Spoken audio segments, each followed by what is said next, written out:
Michigan background of the motion picture version of last year's bestseller, Anatomy of a Murder, demands Detroit as the scene for its gala world premiere.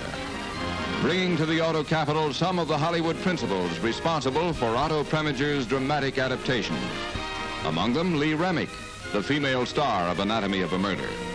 Lawyer Joseph N. Welch, actor Arthur O'Connell, and producer-director Preminger, with Mrs. Welch accompanying the barrister-turned-actor.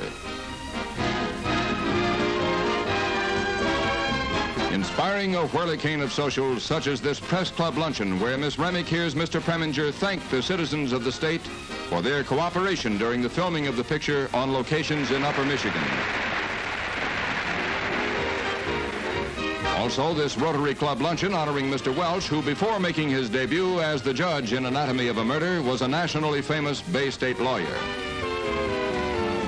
Then there was this Freedom Festival luncheon at which Michigan Supreme Court Justice John Volker, the author of Anatomy of a Murder, Broadway actor George Scott, a local boy, and Lee Remick received keys to the city from Mrs. Louis Marani, as Mr. Preminger again expresses his gratitude. A civic parade, too, marks the excitement, and Governor G. Menon Williams and his wife escort producer-director Preminger through the acclaim of Detroit's multitudes.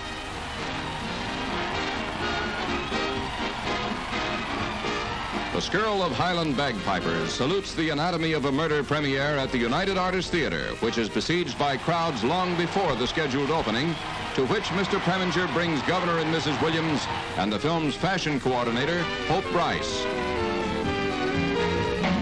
Lee Remick is escorted to the gala by Louis C. Marani, mayor of the auto capital, while Arthur Volker, whose pen name is Robert Traver, is attended by a Freedom Festival queen, as is Arthur O'Connell, who supports James Stewart, the male star of the film. Detroit's own George Scott brings his family. Lawyer Thespian Welch and his wife also attend the premiere, which will benefit the Detroit chapter of the American Association for the United Nations, while producer-director Preminger receives the congratulations of Walter Reuther. A night of nights for a worthy cause, and Otto Preminger's most worthy Anatomy of a Murder. Last year's #1 bestseller, this year's, we hope, #1 motion picture.